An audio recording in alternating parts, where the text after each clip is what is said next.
Việt Namកំពុងតែបង្ហាញនូវវឌ្ឍនភាពថ្មីក្នុងវិស័យយោធាខណៈដែលព័ត៌មានថាវៀតណាមកំពុងតែស្រាវជ្រាវនិងអភិវឌ្ឍមីស៊ីលថ្មីឈ្មោះថា VCM-06 ដែលអាចបាញ់បានចម្ងាយរហូតដល់600គីឡូម៉ែត្រមីស៊ីល VCM-06 ត្រូវបានគេរាយការណ៍ថាបានបំពាក់ប្រព័ន្ធស្វែងរកគោលដៅអេឡិចត្រូនិកទំនើបស្រដៀងទៅនឹងមីស៊ីល AGM-84H ឬក៏ K-SLAM ER របស់សហរដ្ឋអាមេរិកបច្ចេកវិទ្យានេះអាចឲ្យមីស៊ីលកំណត់អត្តសញ្ញាណគោលដៅដោយប្រើរូបភាពនៅដំណាក់កាលចុងក្រោយមុននឹងធ្វើការវាយប្រហារ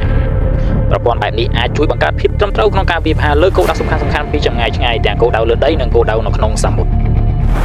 ក្រៅពីនេះវៀតណាមក៏បានបង្ហាញមីស៊ីលប្រឆាំងនាវា VCM-01 ដែលមានចម្ងាយបាញ់ប្រហែល80គីឡូម៉ែត្រផងដែរវាត្រូវបានគេចាត់ទុកថាជាផ្នែកមួយនៃការពង្រឹងសមត្ថភាពការពារដែនសមុទ្ររបស់ប្រទេសវៀតណាម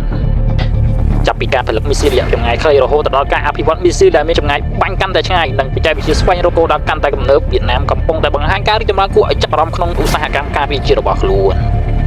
ដែលវិភាគមួយចំនួនមើលឃើញថាវិវត្តនភាពនេះអាចជួយឲ្យវៀតណាមបង្កើនសមត្ថភាពទប់ស្កាត់និងការពារអធិបតេយ្យភាពរបស់ខ្លួនក្នុងតំបន់